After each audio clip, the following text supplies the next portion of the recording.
आखिर कब तक और कितने दिनों तक हम इंतजार करेंगे? यही बेरमो में आज 3 पीढ़ियां कोर्ट के चक्कर काट के मर गई, लेकिन आज भी न्याय नहीं मिल पाया है। तो सवाल ये है कि जिनका कुछ नहीं है, जिनका इस राज्य से सरोकार नहीं है, वो फल रहे हैं, फूल रहे हैं, वो लाखों करोड़ों का मुनाफा कमा रहे हैं, और हम केवल लोकतंत्र की दुहाई देकर, संविधान की दुहाई देकर कब तक अपना नतमस्तक स्वीकार कर लें? इसलिए नेपाल बनाना चाहते हैं भारत को क्या? नहीं, मैं वहाँ ये उदाहरण दे रहा हूँ जहाँ मनमानी हो रही है, जहाँ करप्शन है।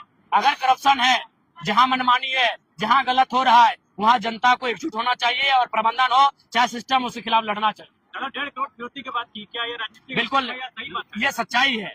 इस बात का मैं खुलासा तभी करूंगा जब वो व्यक्ति सामने से आकर मुझे कहे, तभी। नहीं तो कुछ चीजें गोपनीय है। उसने संदेश मुझ तक भिजवाया था, तो मैंने आपको कुछ बातें बताई है। राजनीतिक स्टंट के पीछे कौन हो सकते हैं? ये देखिए, चेतावनी यही है कि हमें कुछ हुआ तो हमें लगता है इस बार कोयलांचल में वो होगा जो इससे पहले ना होगा। क्या लगता है, क्या अनुमान है कि कैसे लोग जो लोग माफिया जगत में सक्रिय है, जो लोग इस मिट्टी से खनिज संपदा का दोहन कर रहे हैं, जो लाखों करोड़ों का कारोबार कर रहे हैं, तो स्वाभाविक है हमारी आवाज से, और यही नहीं कि हम सड़क में, सदन में भी बेबाकी से बातों को उठाते हैं, तो जाहिर सी बात है उनको अस्तित्व को चुनौती पहुंच रही है, उनके साम्राज्य को, उनके वर्चस्व को चुनौती मिल रही है, तो निसंदेह ये बातें होनी स्वाभाविक है।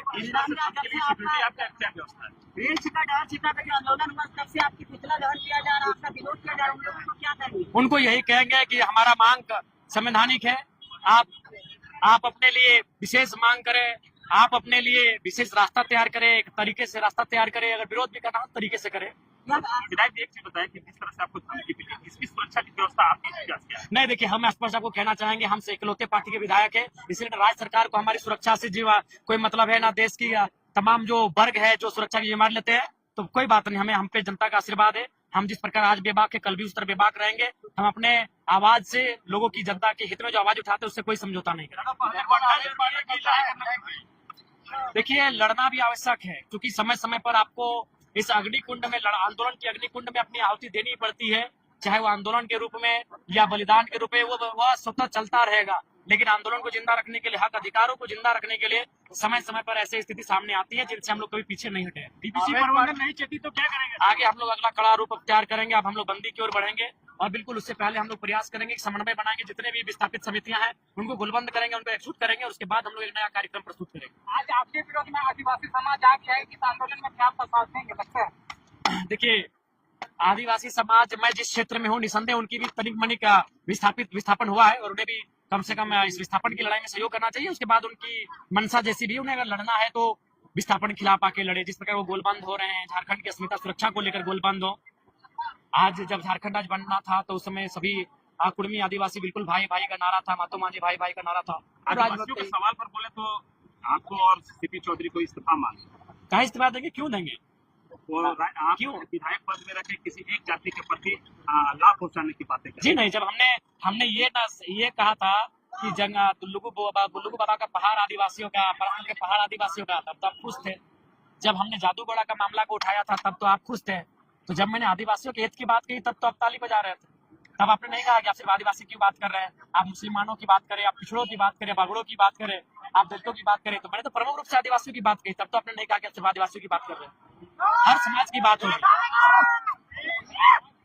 बहुत सारे अवैध क्वार्टर लगता है।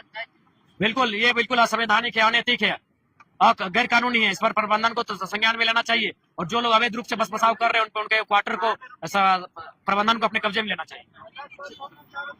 देखिए, उसके लिए जनता को भी जागरूक होने की आवश्यकता है, जनता को भी, और प्रशासन के साथ साथ प्रेस मीडिया के बंधुओं को, क्योंकि हमें नहीं लगता है कि वो तो रात में अंधेरे में ऐसा नहीं कि चमत्कार करके चले जाते। प्रेस मीडिया को विशेषकर योगदान देने की आवश्यकता है। जो भी कोयला चोरी हो रहा है, मुझे लगता है आज इस देश को पुनः एक बार प्रेस मीडिया की बहुत जरूरत है कि खनिज संपदाओं के लूट से अगर कोई हमें बचाएगा तो प्रेस मीडिया का रोल रहेगा। प्रेस मीडिया के भाई आ गया।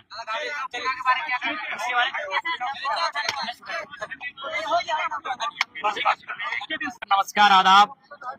आप सभी जानते हैं पत्रकार बंधुओं कि झारखंड एकमात्र राज्य है जहां के लोगों को आज भी छला जा रहा है। जो खनिज संपदा में अव्वल है, जो साधन संसाधन में अव्वल है, जो इस देश को उन्नति का रास्ता देता है, आज वो राज्य नीतियों के कारण, प्रबंधन की दुर्व्यवहार के कारण लगातार छला जाता है। और उसी के क्रम में आज ये जन आक्रोश जनसभा का आयोजन किया गया था, और हमने स्पष्ट कहा है कि आप आज की बात ना सुने।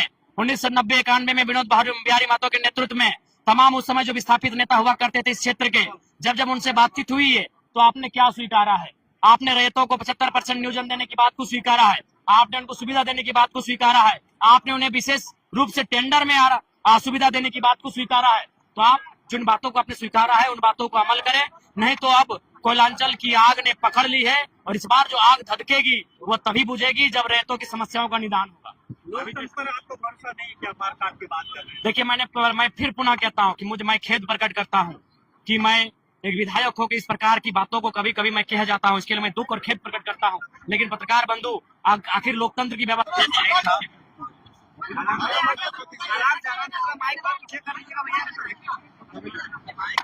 सबसे पहले लोकतंत्र की चौथे स्तंभ जनमानस की बुलंद आवाज,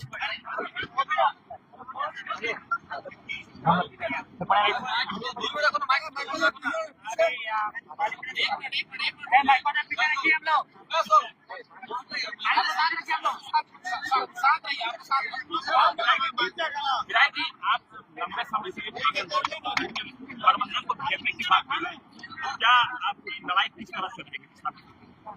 सबसे पहले लोकतंत्र के चौथे स्तंभ तमाम मीडिया बंधुओं को जोहार।